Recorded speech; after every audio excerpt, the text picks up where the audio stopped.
This video contains content that some might find disturbing. Viewer discretion is advised. Who doesn't love the cinema? It's the perfect place to sit back and escape reality. Watching a film on the big screen can be an immersive experience. But what if it's so immersive, it can actually harm you? Tonight, our narrator finds himself in the front row of his very own nightmare. I'm Ryan Bergara, and this is Are You Scared? A show where I tell my friend Shane Madej the internet's scariest stories. So lock your doors, turn off the lights, and let's see if we can make it till the end of the night. Movie night. We love a movie night, don't we, folks? The whole experience. Film, popcorn, a Pepsi. I'm a Coke guy, but to each their own. Is that why you dressed in blue? Yeah, Team Peps. I wear blue because I love Pepsi. I drink Pepsi all the time. Okay. Tell me a scary story. All right. When something happens you can't explain, something no one would believe or understand, there's nothing you can do except force yourself to forget. I try not to think about it, but sometimes I still do. My wife Alyssa loves watching movies, and so do I. It was part of the reason we connected. A lot of our dates happened at the movies. Eventually, our daughter Rachel, who's now 12, grew to love them too. It became a tradition in our family that at least every 2 weeks we'd go out and see a movie together. There was a small local theater just a bit away that gave family discounts, and tickets were half off for anyone under the age of 13. So, it wasn't an expensive outing. It was last April when I stopped loving the movie theater experience. I haven't been back to one since. What could cause you to never go back to the movies? Worms in your popcorn?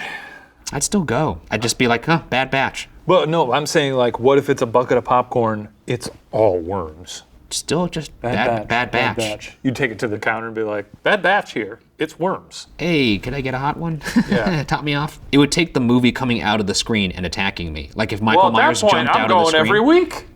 Well, Who knows what's going to happen? It depends what kind of movie you're in. Demi Moore steps off the screen? Okay, keep it in your pants, weirdo. What, are you going to smooch me? It was later in the evening on our designated theater trip day, and we ordered dinner from a place nearby since neither myself or my wife felt like cooking. We only had about an hour before we wanted to leave, so we ate quickly. It was about 10 minutes before we had to leave that Rachel started feeling sick. I suggested we cancel the plan and save it for another night, but Alyssa insisted I go to the theater still and enjoy an outing. I had been working a lot and she knew I was really looking forward to going to the movies. After contemplating for a few moments, I decided that I would go alone while Alyssa stayed back to look after Rachel. I felt bad leaving, but when my wife texted me, "Have fun, love you," I figured I might as well try to have a nice night instead of feeling guilty. This is a future PSA for any children of mine. If you get sick and I'm supposed to go to the movies, if I have tickets for Batman, God forbid, and you get sick, the train stops for nobody. Yeah. I'm going, get lost. When I walked into the theater, I noticed it was unusually empty. The place wasn't always busy, sure, but this was the first time I'd been the only one in the lobby. Well, the ticket guy was there too, but he had to be. On your own tonight? The ticket guy asked. I recognized the boy. His name was Justin. He was usually the one who sold my family tickets. He was a high school kid who obviously didn't care for his job, but he was always polite to us. My family visited the theater so often we had a small rapport built. Yeah, just me, I replied. I looked around the room again and realized how correct that statement was. Slow night? I asked. Yeah, you're the first person I've seen since I clocked in, probably because there's only one movie playing, Justin explained. I was bummed at the lack of choices, but curious as well. What movie? Justin shrugged. No idea. It doesn't have a title. No poster either. That's weird. That's weird, man. Yeah, I don't know. I know. It is weird. No, come on, get out of here. I don't know. I work at the movie theater. What movie's playing? I don't know. Can you just look at the name on the title. ticket? Does it say no title on the ticket, Justin? No title, no poster. What if he's not human? He's like a robot or part of this like little scheme. Oh, I thought you were gonna say alien. Or an alien. No title. Well, I'd be like, why are you talking like that? I am human. You know. Can I get a refund? No. I know, right? If you want to come back another time, we'll probably have more options then, Justin suggested, likely sensing my disappointment.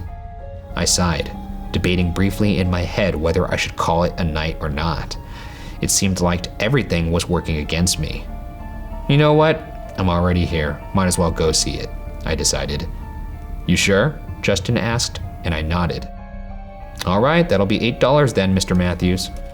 I pulled out my wallet and handed over the money in exchange for the ticket Justin passed back. It'll be in Theater 6 to the left. I remember, I joked, smiling. Have a nice night, Justin. I wanted to go to a movie theater and make it my Cheers. They know me well enough that they call me Mr. Bergara when I walk in. After we shutter Watcher Entertainment, Nice. we'll start our own movie theater. I think you and I should open up our own movie theater. Emphasis on good popcorn, a lot of rules. No cell phones.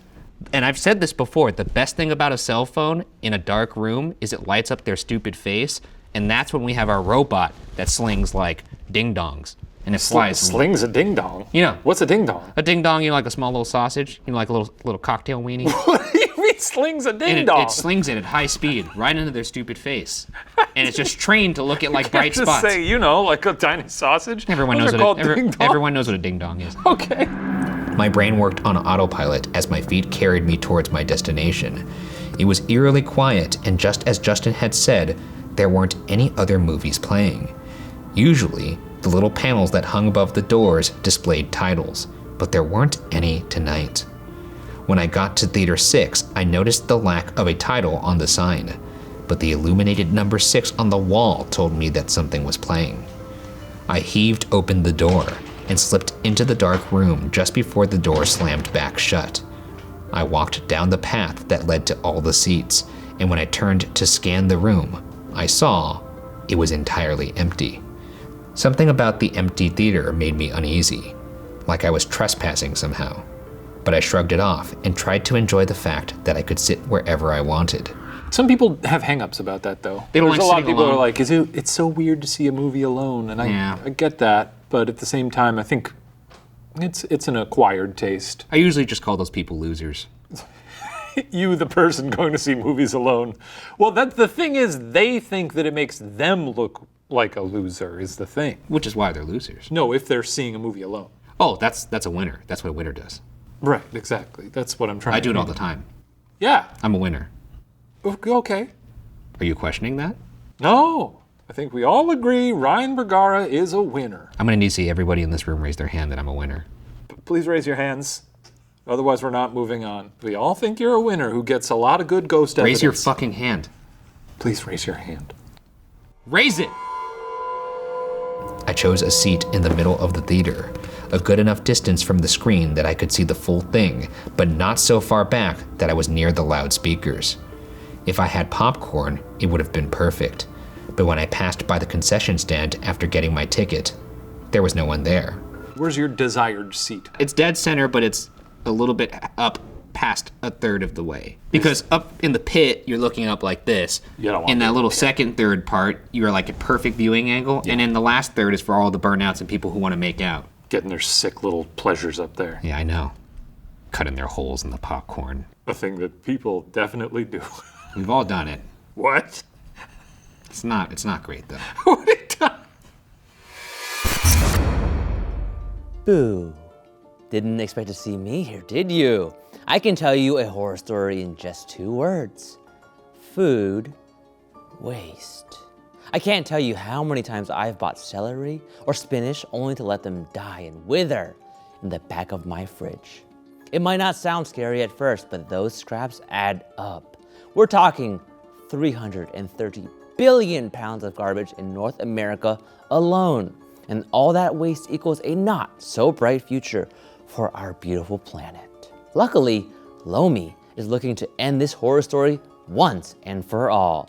Lomi is a revolutionary new kitchen appliance that turns our waste into nutrient-rich dirt. Lomi makes the transformation easy. Just fill with your leftover food scraps, yard waste, or any Lomi-approved materials into the Lomi. Push the button and let Lomi do the rest. Using Lomi just twice a week can reduce your waste footprint by 50%, and the appliance uses less than 1 kilowatt per hour, which is around half the energy of the dishwasher. Plus, Lomi's beautiful design blends into any home, and it's quiet enough to run at any hour of the day. Together with Lomi, we can change the narrative around food waste and work towards a future where garbage is optional. Check out the link in the description to get your Lomi today. That's links.pella.earth/watchermay. Thank you so much to Lomi for sponsoring this episode of Are You Scared? Hello again. I'm back with another sponsor, and today it's Babbel. Was anyone else required to learn a second language in high school? Because I was, and after I made it through the year, I realized I didn't actually learn anything at all. Like, all I knew how to say in Spanish was, hello, I'm fine, thank you, and where is the library? And I'm pretty sure that does not count as knowing another language. I've always wanted to try and learn Spanish again because I love traveling and being able to connect to different cultures. But I was worried that I would have the same horrible experience again. But when I started using Babbel, I discovered an easy and honestly fun way to learn a new language. Babbel teaches you language lessons in bite-sized 15-minute chunks with vocabulary that you can actually use in the real world. There are 14 languages to choose from, including Spanish, French, Italian, and German. And along with the lessons, you can access podcasts, games, and videos, and even live classes. So, if you're looking for a way to start your language journey, Babbel is the way to go. Right now, when you purchase a 3-month Babbel subscription, you'll get an additional 3 months for free. That's 6 months for the price of 3 with a 20-day money-back guarantee. Just go to Babbel.com and use promo code RUSCARED. That's BABBEL.com. Code RUSCARED. And now, back to the show.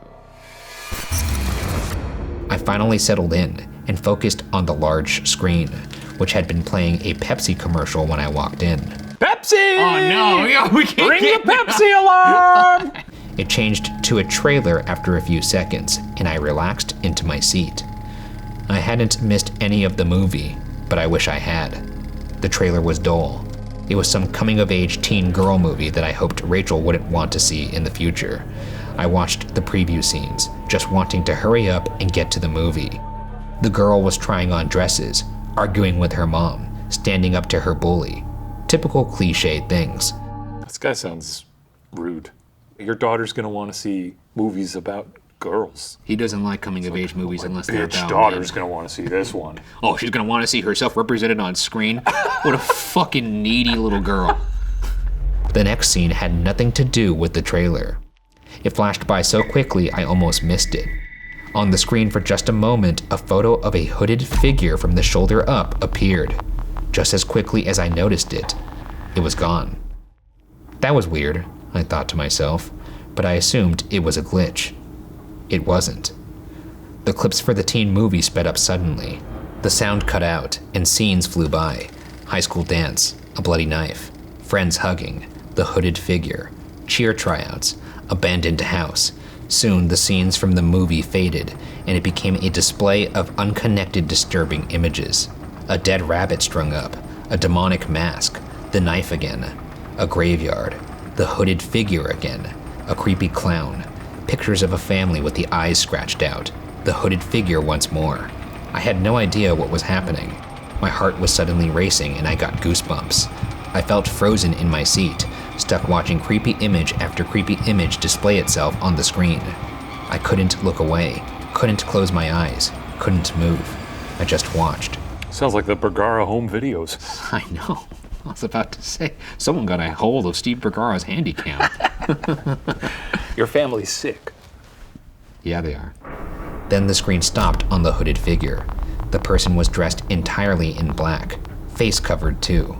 I couldn't see their eyes behind the cover, but I felt as if they were staring into my soul. They were unmoving.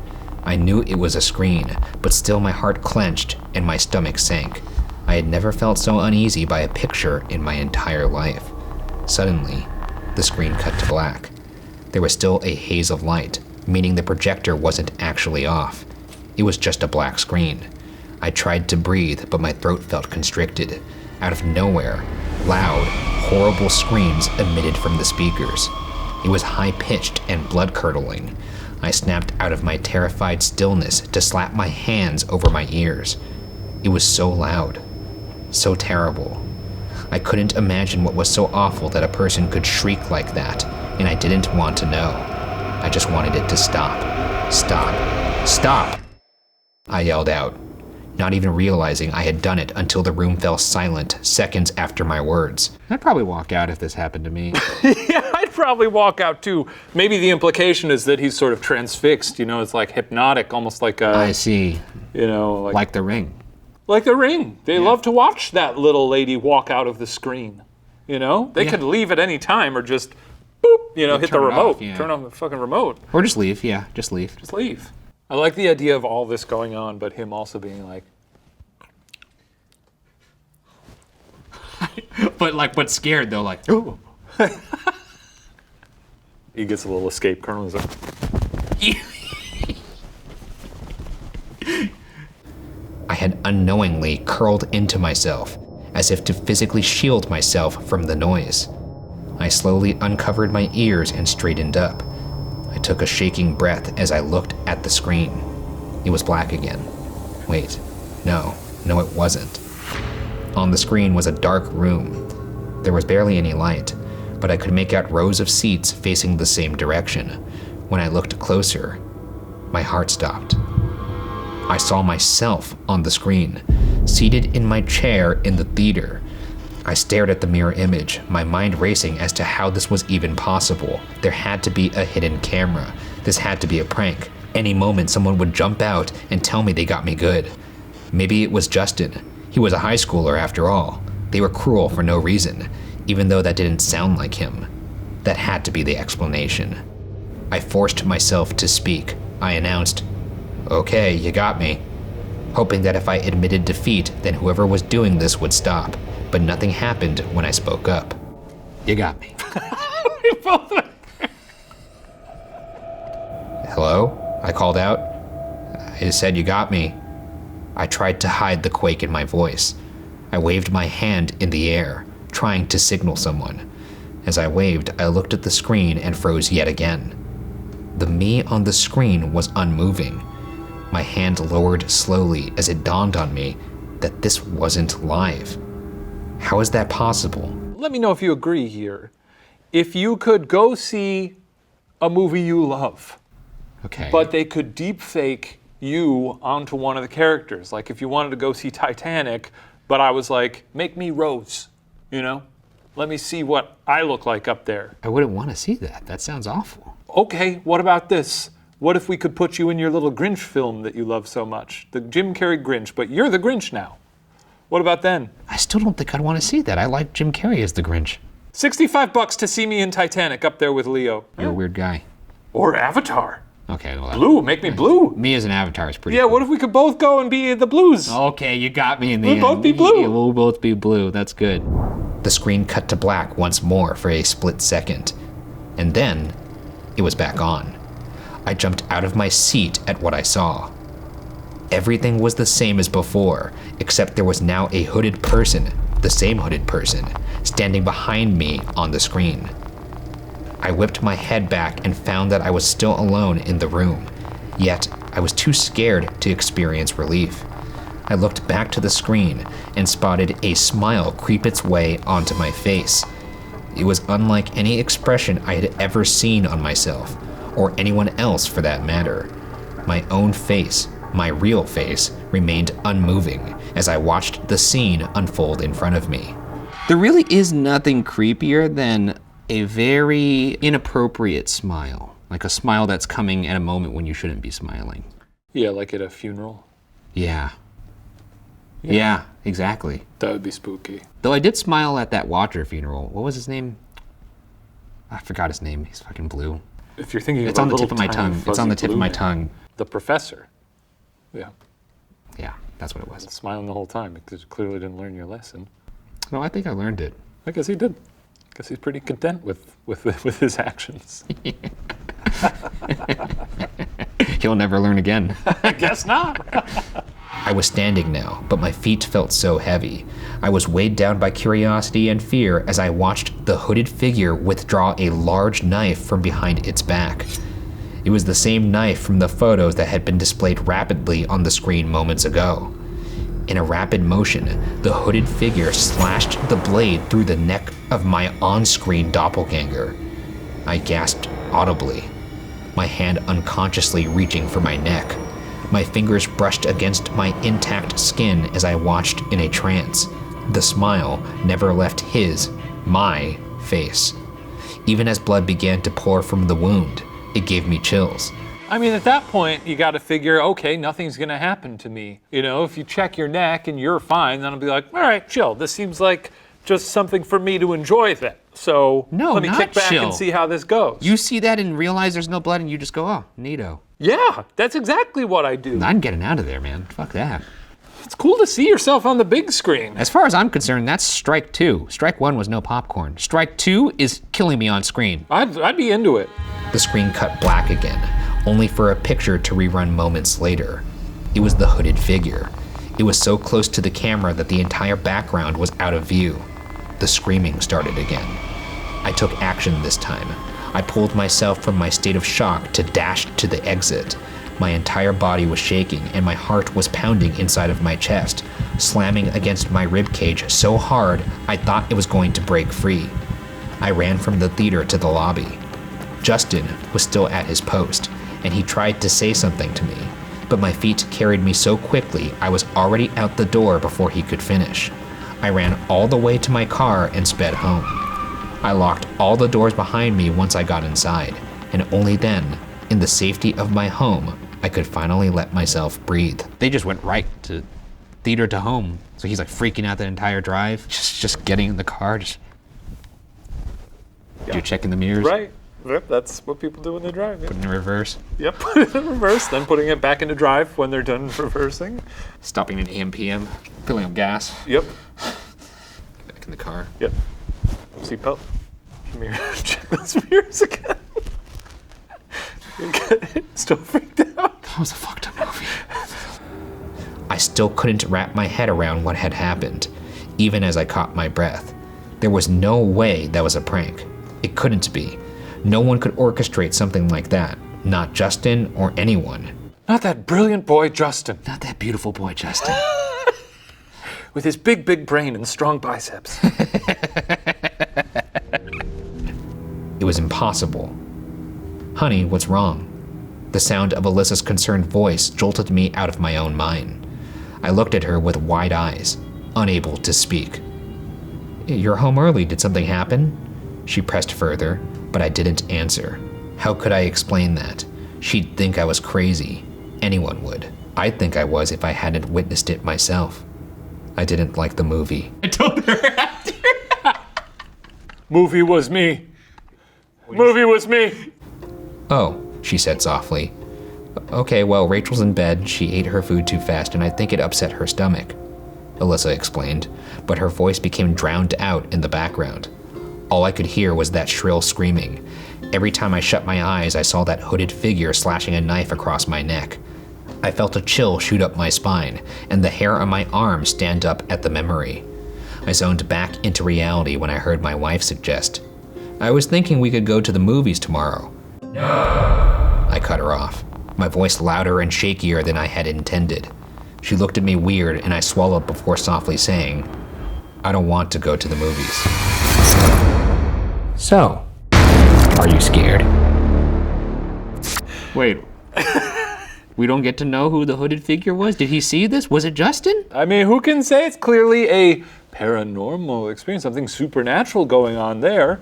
You know? Or he's back home and Justin and all his pals are back at the theater going, We got him good. Did you see how he ran out of the theater? His wife thinks he's weird now. He pissed himself. She's totally gonna ask him for a divorce. That sounds like one bad trip to the movies. I'm gonna need an ending to that. I need a sequel, or maybe in the comments you write the ending and we'll pin the best one. I think the sort of assumed ending is this man will start pissing the bed. What if you could never consume content ever again? Now that's a horror story because I love prestige television. Or any content. Yeah. Watcher content. That'd be devastating. But it would be scary at first, and then it would get really annoying. Like every time you turn on the TV, it's just you, and you're just like, sure. Or what if even you read books? It was like, oh, A Tale of Two Cities. I haven't read this one. It was like a tall, goofy man sitting there reading a book. I'd be like, this is about me! It's like, damn it! He's yelling and holding the book and shaking it. Well, that's what I'm doing. That's what I'm doing, he yelled. He flipped through the pages. Thank you to Genevieve Trent for sending us this very gripping story. It's very impressive. You destroyed what I loved most, the cinema. Well, I guess we will not see you at the movies. See you next time. Unless you see yourself at the movies. Oh.